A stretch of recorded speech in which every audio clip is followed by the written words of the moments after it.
Hello and welcome back. This is Greg French. Today we're going to be covering Computer Repair, Chapter 1, Part 1, Hardware.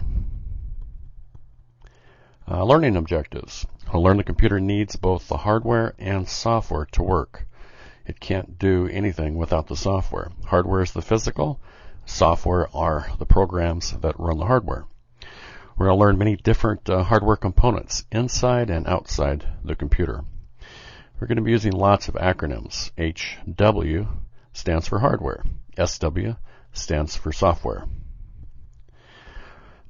Hardware is the physical portion of the computer, the things we can see and touch. The software, it's instructions. Instructions are used to manipulate the hardware. All hardware operations are based on binary values. A binary system is what we call a base 2 system. It only has a 0 and a 1, or 2 characters, in which to express all the information it does. The binary numbering system, we're going to be going over it, doing conversions, both from binary to decimal, the numbering system that we're familiar with, and from decimal back to binary. Bits and bytes. A bit is 1 character, either 0 or 1. A byte is a group of 8 of these binary numbers. You can see the operator here. She is typing. She's typing actually her name, Lisa.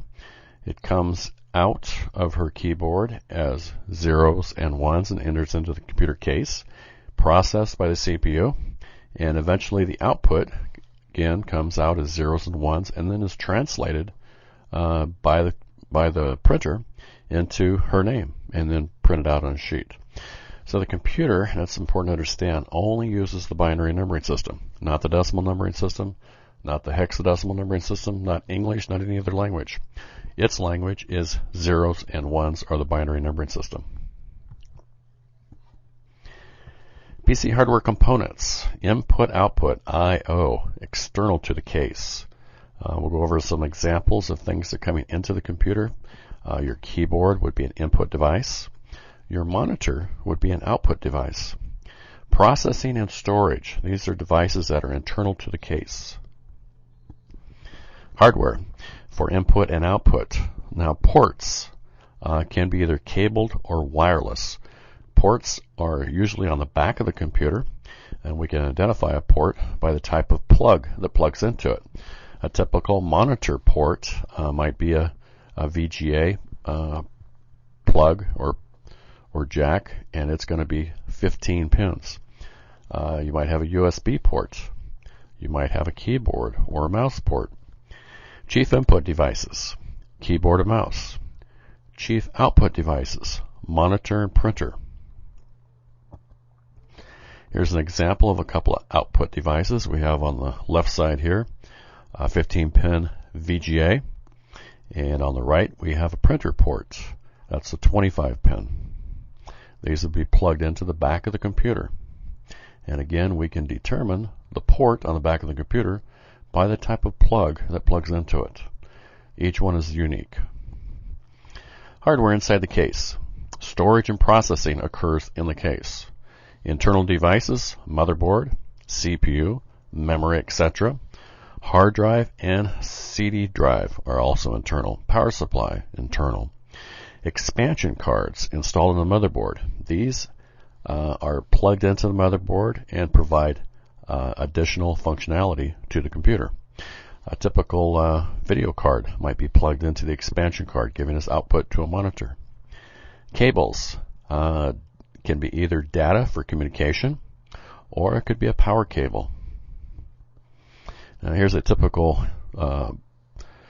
inside view of a computer case. We can see right here we've got a fan. It's on top of a CPU. Down below here we can see our expansion bus. This is where we plug in our expansion cards. See a lot of cables here. These cables are going from the motherboard to maybe the hard drive, CD-ROM, other devices. Also we have power supply up here. The power supply has a lot of these power cables coming down. Review. Hardware needs software to work. We can't get the hardware to do anything without the software. Computer uses binary numbering system, 0s and 1s. That's all it uses. All processing and storage is case internal. I/O is case external through ports. So our input and output is through the external portion or ports of our case. Ports can be either cabled or wireless. Wireless is becoming very popular instead of using cables. Activities. We're going to do a binary numbering system activity. We're going to convert binary to decimal and then decimal back to binary. Here's a couple of examples. 1010, 1010, that would be 8 bits or 1 byte. Looking at the values here, the first one here on the left has a value of 128. The second one would be 64. The next one 32, then 16, 8, and 2. If we add up the ones that are set with these values, we come up with 170.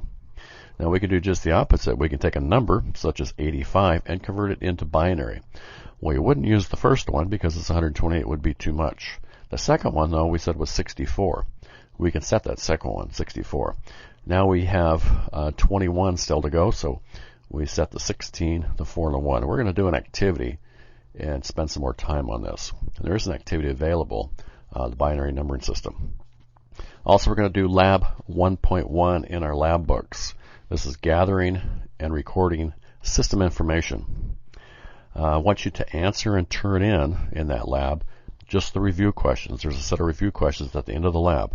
I need you to fill it out on a separate sheet of paper and turn it in to me, and you'll be getting credit for that. This concludes Chapter 1, Part 1. Next, we'll be looking at Chapter 1, Part 2. Thank you very much for listening. Bye.